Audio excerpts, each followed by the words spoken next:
Bonsoir. Madame l'ambassadeur, mesdames et messieurs, chers consoeurs, chers confrères, bienvenue à cette séance d'hommage consacrée à deux personnalités éminentes qui ont véritablement marqué la vie de l'Académie royale des sciences, des lettres et des beaux-arts. Tous deux présentaient aussi cette caractéristique d'être des amis personnels. C'étaient de grands amis entre eux. C'étaient des membres actifs, par exemple, du Cercle gaulois, de toute une série d'associations.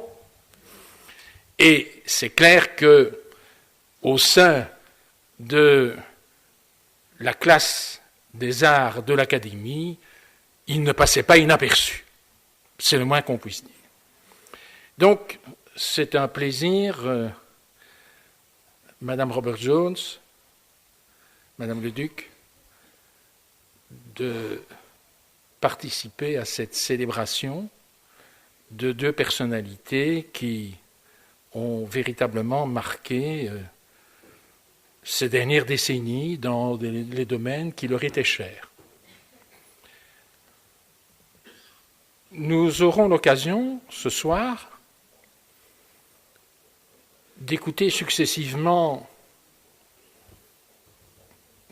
l'un des élèves de Philippe Robert Jones et l'un de ses successeurs, Michel Draguet, membre de la classe des arts de l'Académie.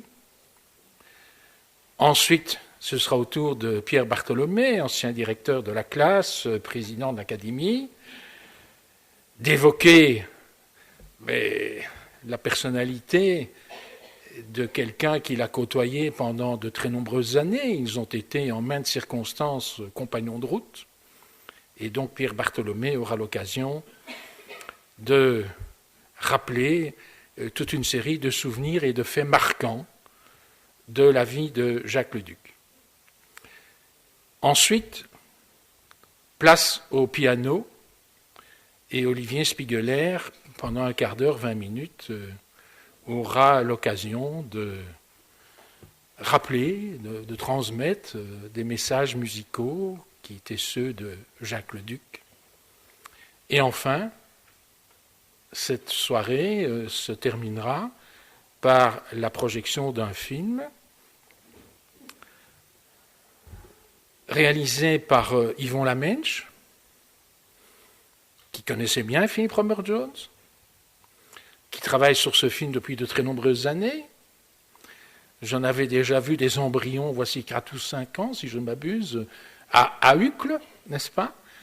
Et donc, ce film clôturera la soirée, et ensuite nous aurons l'occasion de nous retrouver pour le verre de l'amitié dans la salle de marbre de l'Académie au premier étage. Je m'en voudrais d'être plus long, avec toutes nos excuses aussi pour ceux et celles qui peut-être devront rester debout.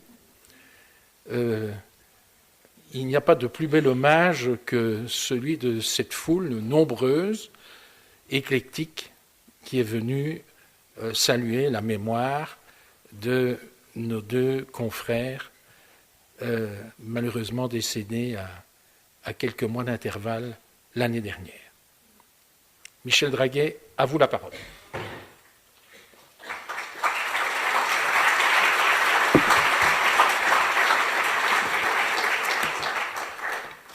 Merci, monsieur le secrétaire perpétuel. Voici bien des mois que Philippe Robert Jones et Jacques le Duc s'en sont allés. L'Académie royale de Belgique a décidé de leur rendre ce soir un hommage et je m'en réjouis. J'ai toutefois longtemps cherché l'argument qui justifierait leur réunion aujourd'hui, car notre classe des arts a perdu nombre de ses membres en cette triste année 2016, et d'autres associations auraient sans nul doute donné à notre réunion de ce soir d'autres tonalités. Qu'il me soit simplement permis de penser à Paul Philippot, parti le 15 janvier 2016, et dont la carrière s'est déployée si différente et pourtant parallèle à celle de Philippe Robert Jones, dont il fut le condisciple à l'ULB. C'est en puisant dans ma mémoire que j'ai trouvé une image qui réunit Jacques le Duc et Philippe Robert Jones. Quoique très différents dans leurs convictions philosophiques, les deux hommes se respectaient et s'appréciaient, et partagèrent même nombre de soirées, moins intimes qu'officielles, et généralement organisées par le cercle artistique et littéraire dont ils étaient tous deux membres.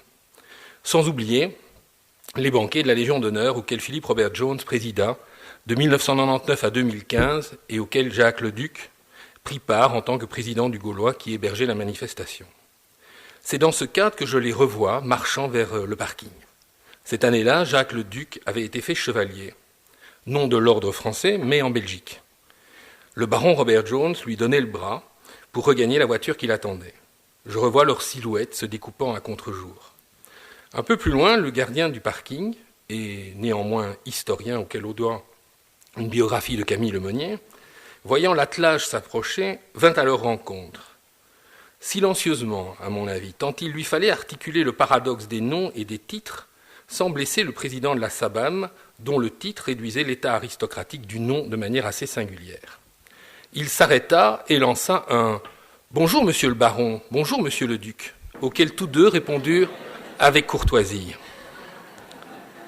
Oubliant que j'avais assisté à la scène, Philippe prit un plaisir gourmand à me conter l'anecdote. Je le revois, et vous le reverrez dans le film, les yeux pétillants, le visage riant, mais la bouche légèrement pincée, comme s'il lui fallait se retenir en bon britannique. Non pas s'interdire de s'abandonner à ces fous rires qui étaient chez lui légion, mais y résister pour mieux en profiter. Et c'est ce qu'il advint à chaque fois. Il partait en un éclat de rire qui lui faisait monter les larmes aux yeux, tandis que son visage s'empourprait de malice. Revenant à lui, il concluait ces moments d'intense bonheur d'un « c'est délicieux, non ?» Tout en nuance et en délicatesse, l'apostrophe subtile du gardien annonçait un rire qui s'apparentait à un éclat de regard, car elle traçait avec finesse un portrait sensible de l'autre. Elle résumait un état, un ordre, une réalité et peut-être même une vérité, toujours humaine. Brève et efficace, elle dessinait un moment de vie qu'elle rendait avec une légèreté trop souvent absente du quotidien. Philippe adorait ces éclats, comme autant de pépites jaillies de l'instant. Éclats de quartz, surgissement, gratuité du moment, autant de valeurs qui définissent l'homme, le poète, l'historien de l'art, dans la cohérence d'une attitude. Il vous en parlera lui-même dans un instant. À l'exemple du beau film d'Yvon Lavens qui va vous être projeté, mon propos ne sera pas ce soir de reprendre la nomenclature des titres qui ont forgé la carrière de Philippe Robert Jones. Pas plus que je ne déploierai la longue liste des ouvrages, essais, articles et préfaces dont l'historien d'art fut l'auteur. Je ne livrerai pas non plus l'inventaire de ses recueils de poésie. Tout cela est connu et a déjà été publié par l'Académie royale notamment. Pour tous ceux qui l'ont connu, Philippe Robert Jones était, malgré la figure officielle, reconnue et respectée, d'abord un homme ouvert, accessible et chaleureux, curieux de l'autre en toutes circonstances. J'emprunterai donc d'autres voies que celles du curriculum vitae pour souligner l'actualité de Philippe Robert Jones. Et pour ce faire, j'ai bénéficié de la complicité de Françoise, de celle à propos de qui Philippe Robert Jones, ou Philippe Jones, tant les deux ici se confondent, entourera régulièrement le prénom de points de suspension qui, nous dit-il, ne sont pas une figure de style, mais les signes du temps qui passe et que l'on souhaiterait immobiliser autour du nom cité. Fin de citation. Tout commence généralement avec une date de naissance. Pour lui, c'est le 8 novembre 1924. Mais cette date, nous dit-il, définit moins une naissance que le début d'une existence. Une existence d'ailleurs dorée, précise-t-il, par rapport au soleil et non à l'argent. Des parents merveilleux, enfant unique, une trilogie de bonheur. Son enfance, c'est cela, la notion du plaisir d'être. Fin de citation. Ces années lisses seront balayées par la guerre. Et si Philippe Robert Jones existait depuis l'année du manifeste du surréalisme, il naîtra, selon ses propres mots, le 20 octobre 1943. Acte de naissance, l'exécution du père par l'occupant, plus que sa mort, constitue sans nul doute le point à partir duquel une vie a pris sens. Elle lègue aussi une image centrale dans la pensée comme dans l'œuvre. Je cite « Je porte toujours en moi ce portrait, photo grise et jaunie de souvenirs. La forêt s'inscrit au fusain sur l'horizon, squelette sous le ciel, arbres éperdus et perdus dans les nuages.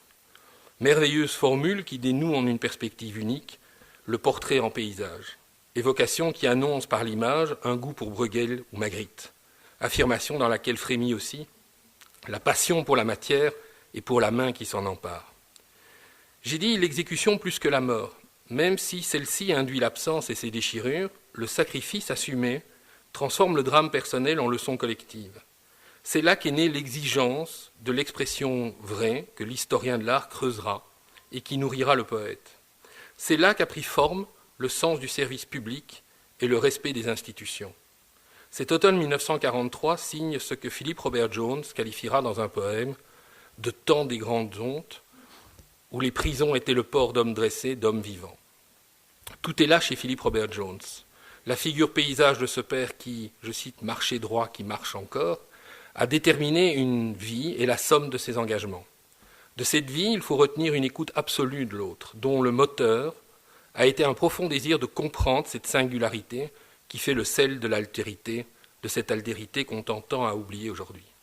De là aussi cet intérêt pour le dessin satirique au XIXe siècle, qui va au-delà d'un simple sujet de thèse qui combinait l'art de tracer une image et celui de saisir une situation. Revenant sur ce moment important de sa vie, Philippe éclaire son activité publique et scientifique en positionnant les limites de son action. Non comme une frontière qu'il serait interdit de franchir, Philippe n'aimait pas les murs qui divisent, mais comme un territoire à étendre perpétuellement. Je cite, « Ce qui le frappait dans ses recherches, où une volonté d'affranchissement se manifestait en tout domaine, se heurtant toujours au mur du pouvoir politique, moral, culturel ou artistique, c'est que le couple liberté-censure se révélait plus ambigu que strictement défini. Pour franchir les contrôles, il fallait une imagination, un coup d'œil sur la réalité qui retienne l'allusion et s'inscrive en coup de fouet. » Fin de citation. Philip Robert Jones n'a jamais été du côté des censeurs, mais il n'a cessé de percevoir dans l'exercice de la limite, qu'elle soit physique, spirituelle, politique, culturelle, l'aliment d'une lutte qui aiguise l'esprit. Cela a été pour lui la grande leçon léguée par le dessin satirique. Saisir dans une ligne synthétique ce régime des jours qui, disait-il, ne cesse de jouer à changer de vitesse. Le cours de sa vie a pris dès lors chez lui une forme de course aux réalisations qui ne s'est jamais départie de l'exercice critique. Ramasser la vie en une formule qui la résume jusqu'à l'épuiser, qui l'éclaire jusqu'à l'embraser. Et de se livrer alors à une énumération à la Prévert qui ne retient de cette trajectoire vitale que les éclats le plus lumineux. L'Amérique des musées, le Japon des jardins zen, le faste d'un dîner dans la galerie des glaces de Versailles, une mondanité qui écume de faste, mais aussi, autre citation, le combat journalier, l'enseignement universitaire qui durerait 37 ans, les cours, les examens, le contact des jeunes qui maintient en forme, des accidents de santé, une méningite et l'angoisse, au sortir de l'hôpital, de ne plus comprendre pour un temps ce qu'on écrit. L'amour, grand thème de cette écriture qu'il réalise avec Françoise. Fin de citation. Je suis certain, pour avoir moi-même suivi un chemin comparable, que l'exercice critique porté par la modernité du XIXe siècle a aussi immunisé Philip Robert Jones de l'illusion politique qu'il aborda en devenant en 1958 l'attaché de cabinet de Charles Moureau. Bien sûr, l'expérience fut formatrice et laissa des traces dans l'histoire. Ainsi, il soutint seul contre l'administration le projet de film que Luc Deheuge voulait consacrer à Magritte. Sans lui, il y a fort à parier que la leçon de choses n'aurait pas vu le jour. Autre citation. Ces années de cabinet ministériel furent passionnantes par la diversité des tâches, les rencontres, les expériences. Ce fut un réel apprentissage, un contact direct avec les hommes, les problèmes, les ambitions, la politique. Sa force était d'aborder les autres sans apriorisme et sans suffisance. Il fut toujours timide et chaque rencontre, à quelque niveau que ce soit, nécessitait un effort, une volonté d'écoute. Quant à la politique, il en fit rapidement le tour.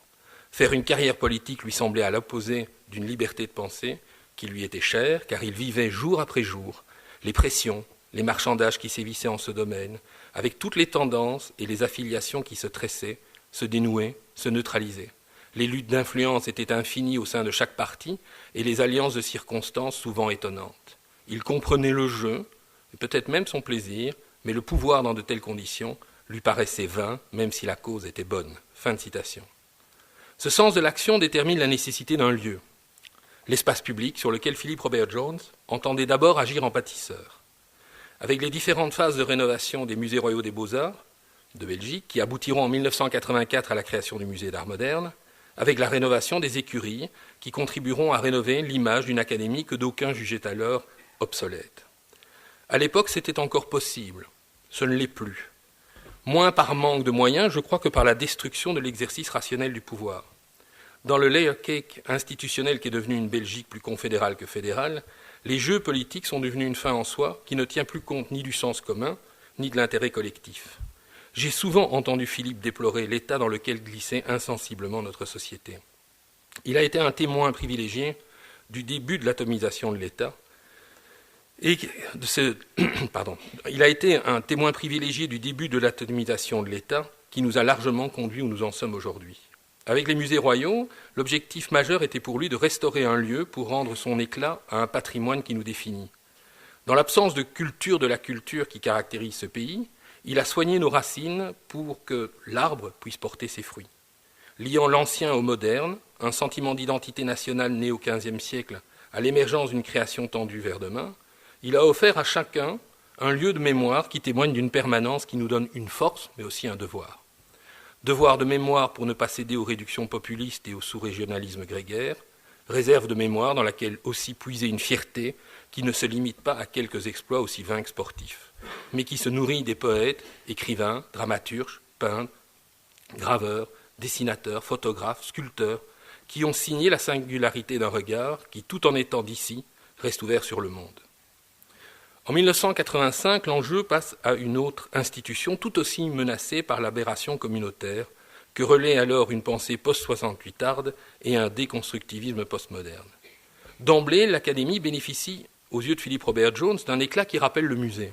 Elle remonte haut dans le temps et éprouve quelques difficultés à trouver sa place dans le monde contemporain. De nouveau, le secrétaire perpétuel fraîchement nommé se fait l'observateur critique, sinon satirique, pour ébaucher un portrait vif. Je cite : « Participer à l'Académie est un honneur, et si l'on passe sur des problèmes de susceptibilité ou de suffisance, on y trouve des qualités intellectuelles évidentes. Leur utilisation reste souvent en jachère, moins sans doute en France où la tradition remontant à Louis XIV et revitalisée par Napoléon demeure encore bien intégrée, tout comme dans les pays autrefois à régime fort et qui ont gardé un sens de la hiérarchie. » Fin de citation.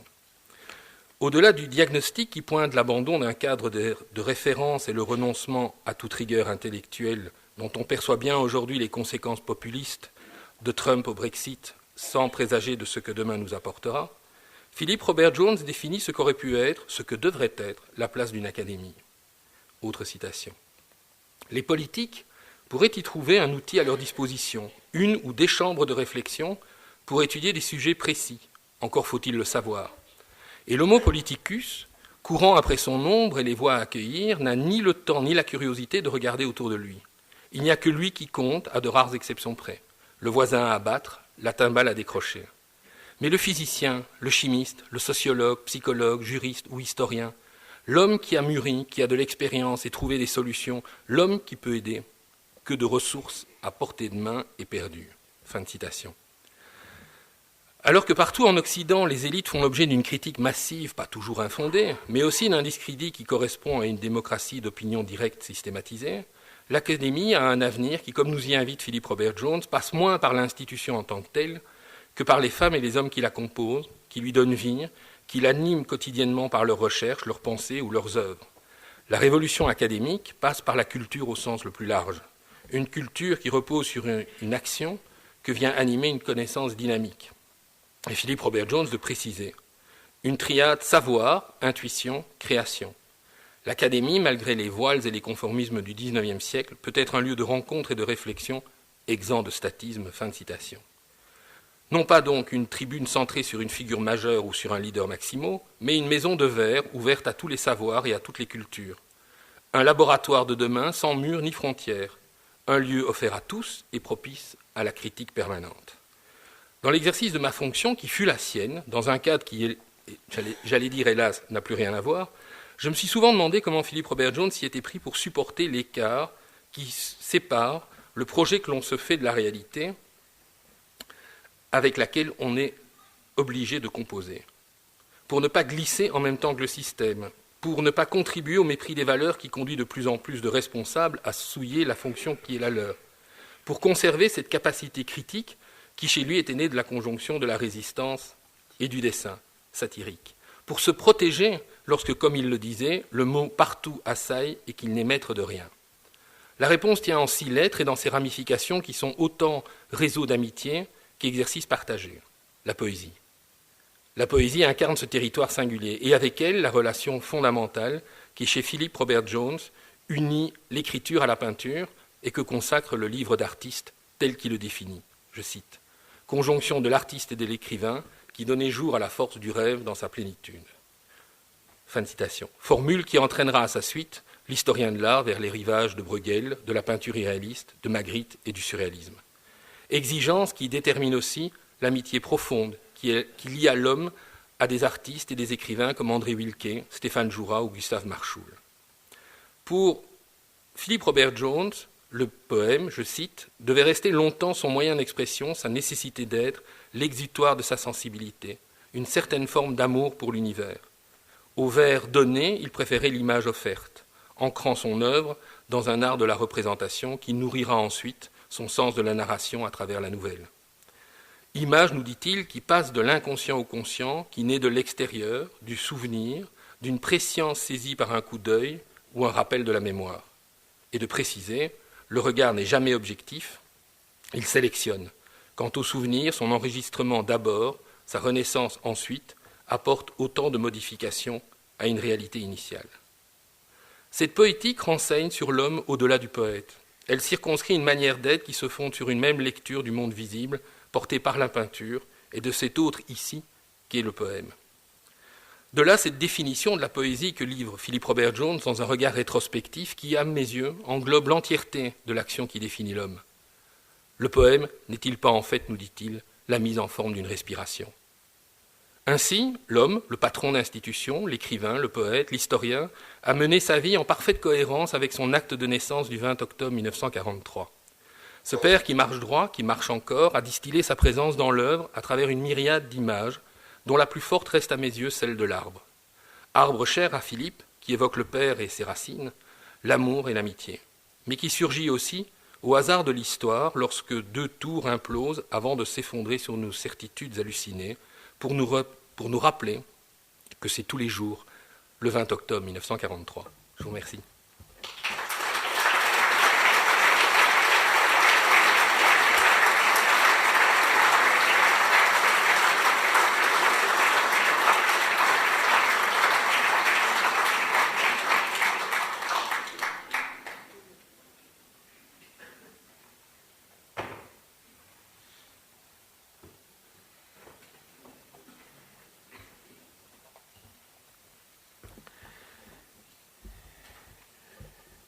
Monsieur le secrétaire perpétuel, chers consoeurs, chers confrères, mesdames, messieurs, si l'élection de Jacques Leduc à la classe des arts de cette académie allait en quelque sorte de soi, au vu du parcours professionnel exemplaire de cet artiste raffiné et de l'estime dont il jouissait, qui, hors ses amis les plus proches, aurait pu prédire le profond attachement et la fidélité qu'il allait vouer à cette institution, que d'aucuns auraient alors peut-être eu tendance, mal informés, à trouver un peu désuète. C'était en 1983. Jacques Leduc était à peine quinquagénaire.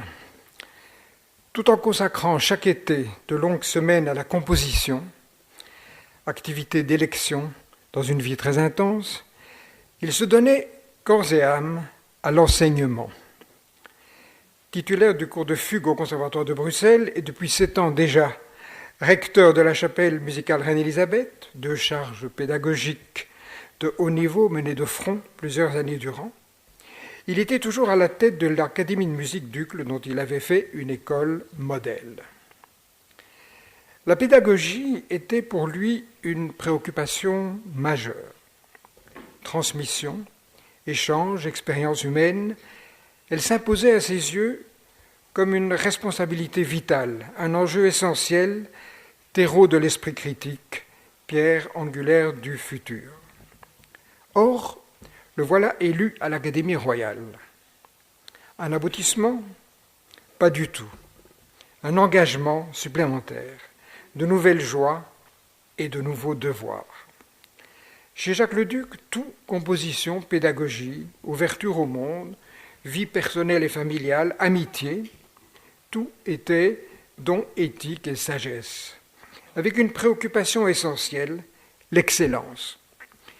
Excellence non pour elle-même, mais comme engagement intime à l'égard d'une tradition morale, philosophique, culturelle et artistique à laquelle il était profondément attaché et dont il s'estimait redevable. Il avait enseigné dans plusieurs académies de musique, puis après avoir exercé en tant que chargé de cours de piano au Conservatoire de Bruxelles, où il avait fait ses études, il y est devenu professeur, gravissant rapidement les échelons dans le secteur un peu austère et très technique des matières touchant à l'écriture. Ces charges pédagogiques importantes, auxquelles s'ajoutait non seulement la direction déjà évoquée de sa chère Académie de musique d'Uccle, mais aussi quantité de prestations dans des jurys, cela jusqu'à Chypre, où il se rendait chaque année, ne l'empêchaient pas d'être multiprésent au monde, de répondre à quantité de sollicitations et de mener bien des combats. C'est ainsi qu'on l'a vu et entendu, des années durant, porter avec force et détermination une parole exigeante et des convictions tenaces au sein d'organismes consultatifs officiels, s'activer tant à l'Union des professeurs de conservatoire, à l'Union des compositeurs et au Centre belge de documentation musicale, qu'à la SABAM, dont il allait exercer la présidence, comme celle de nombreuses associations, dont le Cercle gaulois, dont on a déjà parlé, et la Fondation de la Vocation, tout en étant assidu au concert et au théâtre, à l'écoute des grands artistes, et tout en portant un regard attentif au travail de ses collègues et de ses anciens étudiants. Comment faisait-il donc pour assumer tout cela avec tant de sérénité, de disponibilité et de maîtrise? Réglé comme du papier à musique, sa vie était en fait encore beaucoup plus remplie que cela. Jacques Leduc lisait beaucoup. Poète, historien, philosophe et essayiste, sa curiosité était sans limite. Il suivait l'actualité avec attention et il réservait du temps à la méditation. Il fut l'époux exemplaire, amoureux, attentif et délicat d'une femme admirable, musicienne et universitaire, dont la dignité dans l'épreuve faisait l'admiration de tous. Père exigeant mais aimant, grand-père attendri et prompt à l'inquiétude, Jacques Leduc tenait beaucoup à sa famille, il avait énormément d'amis, sa vie sociale était généreuse et grande ouverte. Oui, malgré un agenda débordant, notre très regretté confrère fut un académicien irréprochable, toujours présent et dynamique aux réunions de la classe des arts pour laquelle il prépara des exposés et où il prononça divers éloges. Il participait avec une régularité exemplaire aux séances de jury, aux processus électoraux et à diverses commissions, telles celle de la biographie nationale qui lui était particulièrement chère. En 1992, il exerça la double fonction de directeur de la classe des arts et de président de l'Académie. Cette grande et auguste maison lui offrait non seulement des occasions d'élargir le champ de ses connaissances et de documenter certains de ses nombreux centres d'intérêt, mais aussi de rencontrer et d'avoir des échanges approfondis, voire amicaux, avec des artistes, des universitaires, des chercheurs. Il suivait les travaux des uns et des autres, assistait à de nombreux vernissages, à des colloques, se coupait en 4 pour être présent aux exposés, aux premières auditions, pour lire telle ou telle contribution scientifique. Il vouait la plus grande estime à des confrères qui, comme le secrétaire perpétuel Philippe Robert Jones, à qui nous rendons également hommage aujourd'hui, avaient des idéaux culturels, artistiques et humains proches des siens. La création et le développement du Collège belgique l'enthousiasmaient. Il apporta d'ailleurs plusieurs contributions à ce nouveau et très important secteur de notre compagnie. Mais il avait aussi, et peut-être surtout, à l'Académie royale comme ailleurs, le désir de servir la musique, de la faire connaître et aimer, en mettant l'accent sur celle d'aujourd'hui et sur le patrimoine belge auquel il se sentait viscéralement lié. C'est pour beaucoup à lui que notre Académie doit la création et l'organisation de la série des 3 concerts annuels, une série modeste mais qui, depuis une dizaine d'années, rencontre un succès qui ne se dément pas. Car compositeur, recteur, directeur, président multiple, une rumeur ne disait-elle pas qu'il se voyait offrir la présidence de toutes les associations qu'il fréquentait, Jacques Leduc avait aussi une authentique vocation d'organisateur. Et ses talents pour ce type d'activité s'étaient manifestés dès le temps des études. C'est lors d'une séance musicale du dimanche après-midi, chez ses parents, à Molenbeek, que tout jeune étudiant au conservatoire, j'ai eu la chance de le rencontrer. Nous étions en 1952. Son nom m'était connu par les articles qu'il écrivait pour les jeunesses musicales dans les cahiers J, puis dans ses excellents cahiers musicaux dont il avait rêvé et dont il était rapidement devenu le rédacteur en chef. En ces années-là, toujours étudiant, notre confrère collaborait aussi au concert de midi, où, omniprésent, il recevait les artistes, tournait les pages du pianiste, assurait les annonces, la présentation des musiciens et des œuvres. C'était l'époque où Jacques Stemann, compositeur, critique à la Lanterne puis au Soir, futur professeur au conservatoire et commentateur radio du concours Anne-Élisabeth, avait créé le Studio des Jeunes, une association éphémère qui soutenait les compositeurs en herbe. Jacques Leduc ne souhaitait pas proposer ses propres travaux à ce studio. L'un ou l'autre diplôme devait encore lui manquer, sans doute. Mais il présentait volontiers les premiers essais de quelques amis et condisciples moins scrupuleux, introduisant les éditions par l'un ou l'autre commentaire, tout de gentillesse et d'humour. Excellent pianiste, chambriste prometteur, étoile des classes d'écriture du conservatoire, Jacques Leduc était donc partout. Sa longue et élégante silhouette, son regard panoramique et ses gestes empressés hantaient le Palais des Beaux-Arts. Concerts, première session du concours d'Élisabeth, cycle de conférences, expositions. Il liait connaissance, gardait le contact avec d'anciens professeurs, visitait les balades, entretenait d'une correspondance impressionnante, étudiait beaucoup, défendait ses convictions avec force et trouvait encore du temps pour faire d'interminables promenades amicalo-philosophiques dont bien des épisodes me sont restés en mémoire. Que de souvenirs.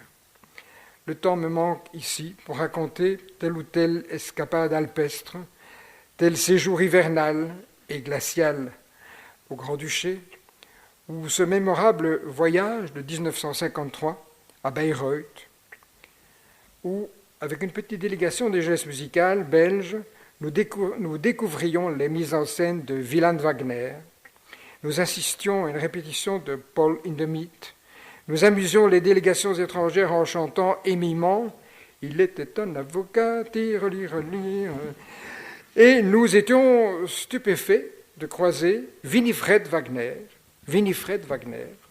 belle-fille de Richard, mère de Wieland et de Wolfgang et ex-égérie d'Adolf Hitler. Jacques Leduc nous a quittés l'été dernier. Il était né à Gênes au printemps 1932, dans une famille chaleureuse et accueillante, plutôt modeste, très attachée au respect des valeurs de travail et de discipline. Son frère aîné pratiquait l'aquarelle avec talent.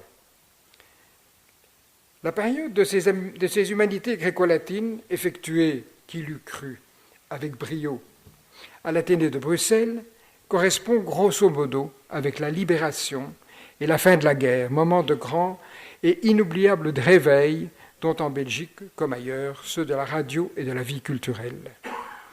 Très vite, sous l'impulsion de Robert Wangermé et de Paul Collard à la radio, aussi de Marcel Cuvelier au Palais des Beaux-Arts, Bruxelles redevenait un centre de la vie musicale européenne. Un souvenir ébloui, un seul parmi quantité d'autres, Igor Stravinsky en personne dirigeant son magnifique Oedipus Rex dans la salle Heure-du-Bœuf, à la tête du grand orchestre symphonique et des chœurs de l'INR. C'est dans ce contexte, liberté retrouvée, déploiement des jeunesses musicales, société philharmonique audacieuse, institut de radio à la pointe, concert de midi non conformiste et très branché sur les interprètes belges, que notre ami Jacques a grandi en musique. Quelques années encore, et un compositeur aujourd'hui un peu oublié, mais qui jouissait alors d'une belle et juste reconnaissance internationale, Jean Absil, membre de notre académie et président de la Société internationale de musique contemporaine, devenait son maître en composition, après avoir été son professeur de fugue au conservatoire. Jacques Leduc était respectueux d'une tradition qui, en ces années-là, conduisait encore certains apprentis compositeurs au concours pour le prix de Rome. Il en fut un des derniers lauréats avec Jacqueline Fontaine, Jean-Marie Simonis et Frédéric Van Rossum, tous membres de notre classe des arts. Est-ce la certification du prix de Rome qui a légitimé à ses yeux les aspirations de compositeurs qu'il ne voulait pas ouvertement s'avouer? Le précieux sésame en poche, il s'est mis au travail et il l'a fait avec l'intelligence, le goût, la constance, la volonté et le talent qui le caractérisaient, avec aussi beaucoup de simplicité, de discrétion et de modestie. Son catalogue compte plus de 80 opus, dont plusieurs salués par des distinctions nationales et internationales. Il comprend notamment le concerto qui fut imposé aux épreuves finales du concours Anne-Elisabeth de piano de 1972. Heureuse époque pour lui. Un an plus tard, en 1973, la RTBF lui proposait une incursion du côté de l'art lyrique. Ce fut, en attendant Sémiramis, un petit téléopéra plein de verve et de fantaisie, où sur un livret de Georges Sillon, alors secrétaire perpétuel de l'Académie de langue et de littérature, un écrivain pour lequel il avait beaucoup d'estime et d'amitié. Comment décrire et caractériser la musique de Jacques Leduc? Cette musique qui, même si avec sa réserve naturelle il s'en défendait, fut, j'ose le réaffirmer, une des grandes entreprises de sa vie. Comment décrire une musique en évitant les considérations trop techniques et les généralités trop banales? Ces modèles étaient Stravinsky, bien sûr, Bartók, je crois l'entendre encore au piano dans la suite opus 14 de ce compositeur, Prokofiev, Poulenc et Hindemith. Il formait pour lui, après Debussy et Ravel, une sorte de deuxième ligne de référence. La rigueur et l'invention de Stravinsky, la rythmique de Bartók, son ancrage modal, ses recherches sonores et formelles, la veine mélodique de Prokofiev et de Poulenc, le goût d'Hindemith pour les grandes formes polyphoniques, les couleurs et les timbres chez Debussy et Ravel, puis chez Messiaen, voilà les piliers auxquels il arc-boutait son travail. L'influence de Jean Absil était sans doute sensible dans ses premiers travaux, mais il s'en est affranchi. Sa musique, finalement très personnelle et raffinée, a des tournures bien spécifiques. Il s'était forgé un vocabulaire, rythme souvent asymétrique, harmonie d'ascendance ravelienne, figure mélodique d'une grande plasticité. Cet ensemble d'éléments, bien mis en cohérence et parfaitement maîtrisé, est, à l'image de l'homme qui en était l'artisan, élégance, contrôle, réserve, souci de la forme, mais aussi caractère, jaillissement et aspiration à la beauté. Michel Stocquem a rappelé le mot d'un jeune critique français devenu un compositeur prolixe et célèbre aujourd'hui, Guillaume Connaisson, qui définissait l'art de Jacques Leduc en quelques mots, à mon sens très juste: perfection du métier et distinction de l'esthétique. Perfection et distinction, c'est bien de cela qu'il s'agit, un artisanat vivant et une certaine idée de la beauté. Jacques Leduc aimait la peinture abstraite. Le choix qu'il avait fait d'une œuvre de Marcel-Louis Baugniet, La chute du temps, pour illustrer le CD consacré par l'Orchestre Philharmonique de Liège à quelques-unes de ses œuvres symphoniques, en est un signe évident. L'éruption, au cours des années 50, de la musique sérielle et de la musique électronique a été un grand choc pour notre confrère. Il voyait en ces nouvelles expressions une négation très agressive de tout ce qu'il aimait: équilibre, style, mise à distance, filiation. Il refusait la tabula rasa. Il détestait les ruptures et la nouveauté lorsqu'elles lui apparaissaient gratuites. Il condamnait toute provocation qu'il assimilait aux résurgences périodiques de mouvements subversifs à ses yeux sans issue. Mais, après un temps de refus un peu ombrageux, et sans s'engager personnellement dans les voies nouvelles empruntées par les héritiers de Schoenberg et Webern, il a voulu sortir de l'isolement qui le guettait, et il s'est mis à l'écoute et à l'étude de quelques œuvres majeures des compositeurs les plus importants de la génération sérielle et post-sérielle. Ma surprise fut grande ce jour des années 70 où il m'a demandé de lui prêter la partition du Marteau sans maître de Pierre Boulez. Qu'allait-il donc en faire? Il voulait l'étudier pour l'inscrire au programme d'un de ses cours d'été à l'Université de Marseille, cours qu'il comptait consacrer cette année-là aux écoles de l'après-guerre. Or, son œuvre de compositeur, heureusement bien vivante, quel sera l'héritage de cet artiste unanimement apprécié et que tant de monde aimait? C'est par centaines, sinon par milliers, que se comptent ses anciens élèves, tous tant au niveau élémentaire que supérieur.